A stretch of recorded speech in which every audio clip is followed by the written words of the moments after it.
자, 투데이 핫 이슈 인터뷰 시간입니다. 문재인 대통령의 국정 수행 지지율이 3주 만에 상승세를 멈추고 소폭 하락한 것으로 나타났죠.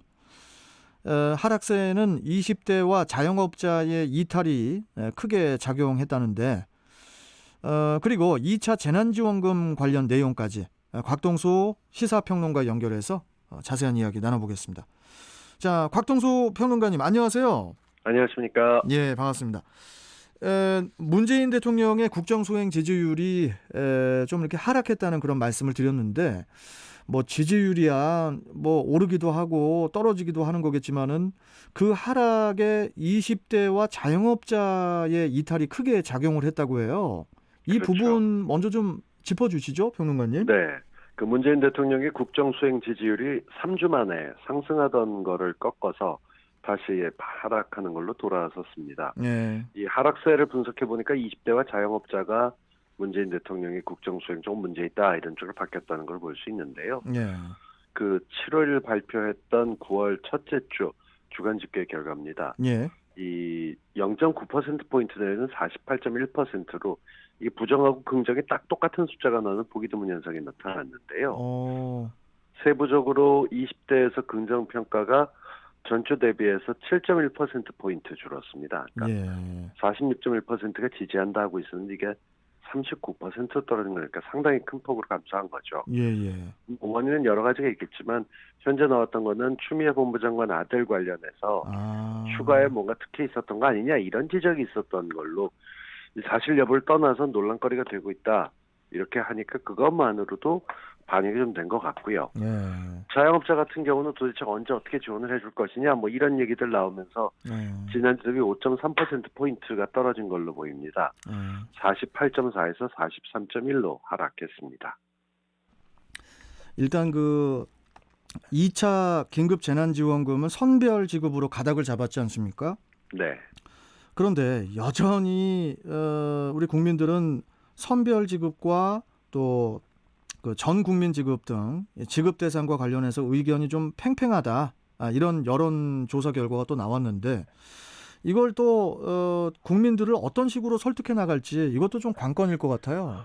이 정부에서 지금 가장 잘 국민을 설득하는 사람으로 나온 사람은 다름 아닌 문재인 대통령입니다. 예. 뭐 홍남기 부총리를 포함해서 여러 담당자들이 있지만 우리가 코로나19 관련돼서 누가 설명해주면 가장 잘 듣겠습니까? 정은경 질병관리본부장이 그 아무래도 제일 먼저 떠오르는 것처럼 이 추경과 관련돼서 어떻게 해야 될지 지난번 같은 경우 1차 때 대통령께서 나와서 전 국민에게 모두 지급하겠다라고 얘기했던 걸 알고 있기 때문에 지금은 똑같은 방식으로 국민들을 설득해 나가는 과정에서 대통령이 전면에 서고 정부가 보기에는 4차 추경이 불가피하긴 한데 이게 피해 맞춤형 재난지원으로 바꿨다 이렇게 얘기를 합니다. 피해 맞춤형. 네.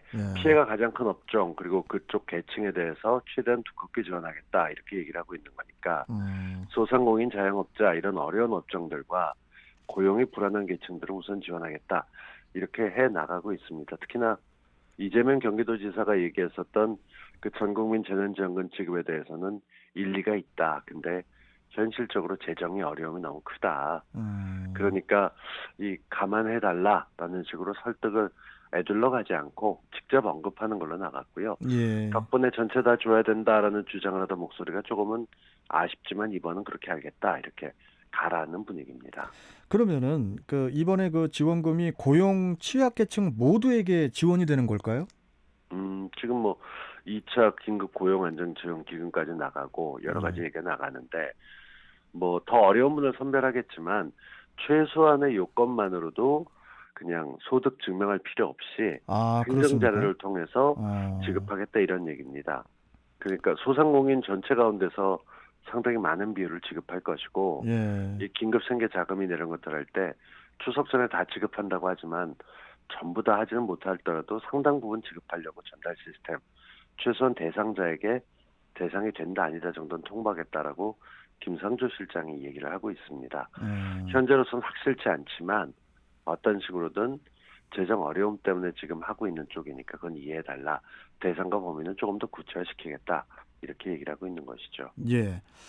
자, 그리고 그 정부가 미취업 청년들에게 1인당 50만 원을 일회성 현금 지급하기로 했다는 점에서는 이제 오히려 실업을 장기화시키고 또 실업률을 높이는 부작용이 나타날 수 있다는 그런 또 우려 섞인 시선도 많더라고요. 이게 두 글자가 빠지니까 완전히 다른 뜻이 돼버리는데요. 예, 예. 장기 미취업 청년들에게 1인당 50만 원 주는 방안입니다. 그러니까 장기 미취업. 예, 그냥 그렇게 한 게 아니라 장기라는 말만 들어가게 되면 예. 스스로 정말 어렵게 일자리를 찾아 나가고 있지만 잘 안 되는 사람들에게 도움을 주는 걸로 하는 거고요. 뭐 추가 경제 예상의 경기 대책까지 집어넣어서 여러 가지를 하고 있지만 예. 이게 의외로 일자리를 찾기가 쉽지 않은 쪽에서는 일괄적으로 뭐 집어넣는 거 이런 거 저런 거 하다가 최소한의 요건을 집어넣어서 하는 쪽이니까요.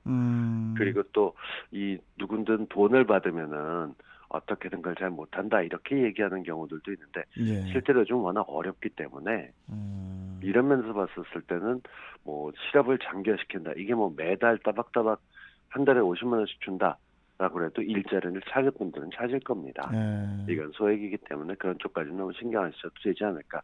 저는 그렇게 생각하고 있습니다. 예. 뭐 부동산 또 태풍과 수해 또 코로나19 또 2차 재난지원금 또 4차 추경 등등 참 해결해야 할 그런 난제들이 이제 너무나 많은데 이 문재인 정부 입장에서는 지금도 이제 어떻게 보면 사면초가인 상황이 아닐까 이런 생각도 들거든요. 그럼요. 어떻게 보십니까? 뭐 사면초가라고 하는 분도 계시고 점입가경, 설상가상 뭐 이런 얘기를 더 하십니다.